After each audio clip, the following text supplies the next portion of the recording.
going to start, though, with Manchester United's performance, which was a positive one. Leanne Saunders and I are usually here on a Thursday, and the last couple of Thursdays, we've had positive performances to reflect on. Maybe not the results always that Manchester United won. At the weekend, just because it's been a while since I was here, appalling against Newcastle United, disgraceful performance. And so I was delighted to see a bit of a response, certainly much more aggression and tenacity in Manchester United's performance, because there is some quality there, we have to be honest about that. But if you don't go out there and work hard, you don't get the opportunity and the platform to go and show it, and they did last night. But I was also left, and we'll get to Pochettino, thinking, my word, what's going on with Chelsea? What was your reflection on events at Old Trafford? Well, I thought that's typical Chelsea. You can get a great performance like you did against Man City, and then you'll get a performance that you think, where the hell was that team gone? And we know that United are half decent, should we say, at Old Trafford, and their away records is very poor. So, look, it's always good to get 3 points, and Chelsea are no mugs at the end of the day. But when it comes to a real proper team, I think United will struggle. I think when they come up against the better opposition, like a Newcastle, they really get found out. But saying that, they made changes, and it was a better performance than it was at Newcastle. Do you read too much into it because you're playing Chelsea? Maybe. The big name of Chelsea, you think it's a bigger result than possibly what it is with Chelsea but sitting what it in is, 10th. You saw better performances from the individual. You saw more heart, you saw running around like they cared to be at Manchester United. That was a lot better. So in that aspect, yes, it was a better performance. What do you think of the decision to put Marcus Rashford on the bench? I think it was a brave decision, a correct decision, and I think it was a brave decision. We know how he's invaluable to United, and there's rumours that his stature at United is one of like Pepe and Mbappe at PSG. So to drop a player like that is brave, but also correct, because at the moment he's not the Marcus Rashford that everybody knows and that everybody saw when he's at his highest. There's no doubt that Rashford's got fantastic ability. There's no shying away from that, and nobody's saying that.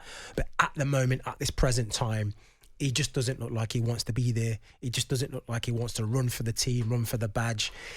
It's a totally different Rashford. So when you're putting in performances, when you're not showing the heart that you used to be seen, then rightly so, you should be dropped. Now, Leanne isn't here this evening, of course. Leanne Sanderson, huge Manchester United fan, always with me and has her say on Manchester United. Well, she still got the opportunity to do that this week. She was talking a little bit earlier at the SJA British Sports Awards and had this to say about Rashford. I said it about a year ago. I said I think it's time for him to move on, and then he went on a goal-scoring spree. And I was thinking, but even said himself he wasn't in good form. And I think when I look at Marcus Rashford, he does look like a player that needs to move away.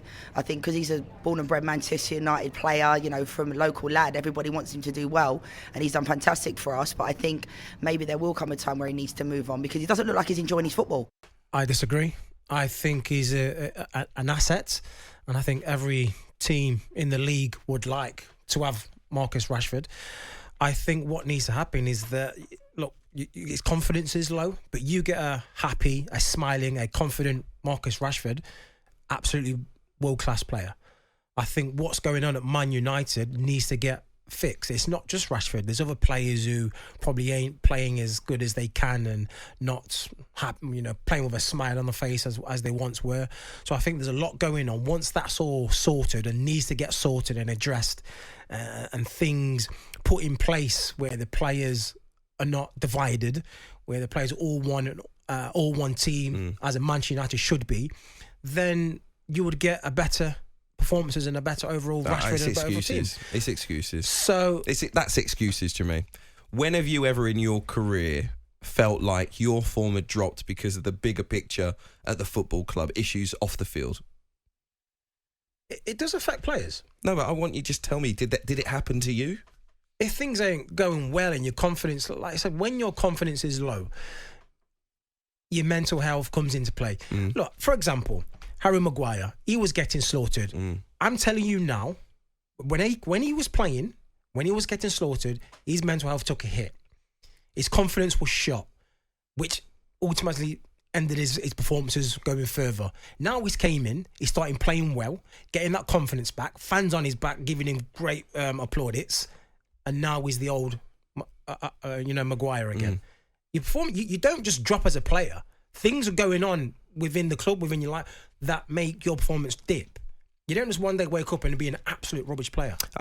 Listen, every player can go through bad periods of form, but I think Rashford almost has a responsibility at Manchester United that either he hasn't recognised or it hasn't been impressed upon him. You know, Rashford is a highly paid player at Man United. It's not that to say that because you get paid a lot, you should play well. Like I said, players can go through bad periods of form. But in terms of the responsibility in that changing room, you know, a lot of onus is on him as a player that's come through the academy, local player, if you like, Winshaw.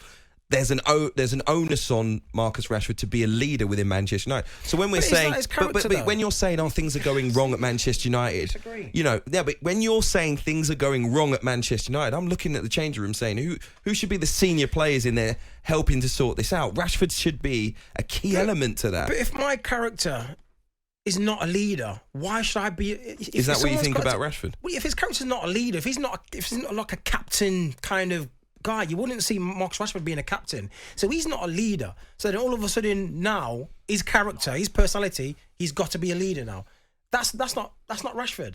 You know, the decision to drop him, I think a lot of Manchester United fans saw that decision by Erik ten Hag and thought, good, it's the right one. Almost we're not going to miss him. And if it goes for a long period of that, then someone makes a decent offer for a player, you're not too disappointed to see them leave. We get the attachment that fans have with Rashford. Okay. Would you sell...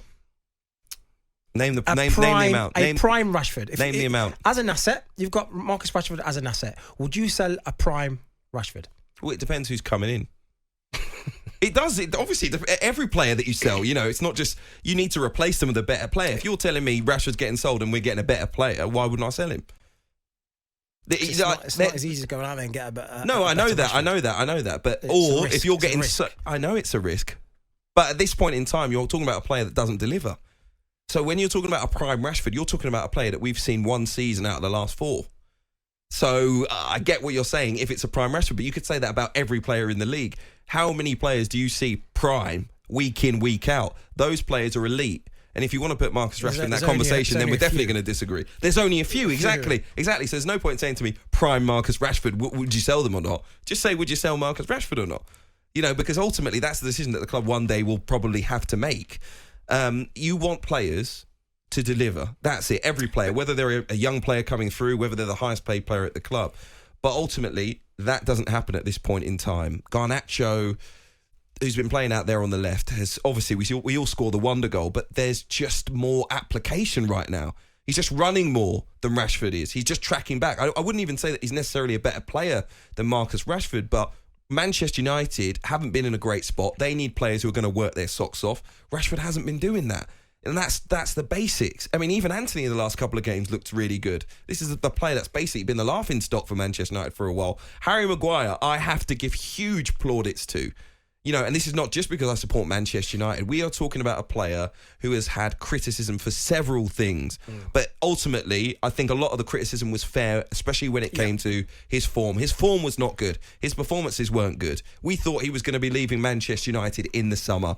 And ultimately, Harry Maguire was turning into a bit of a comical figure, certainly for fans of other clubs.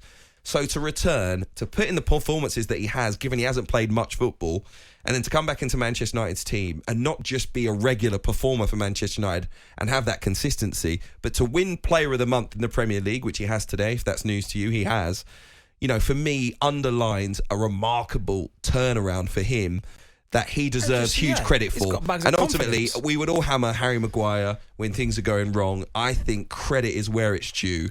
Pat on the back for him when things are going right, and he warrants that. 100%. You know, his performances have warranted that. On AM, on DAB, via the TalkSPORT app, and on your smart speaker.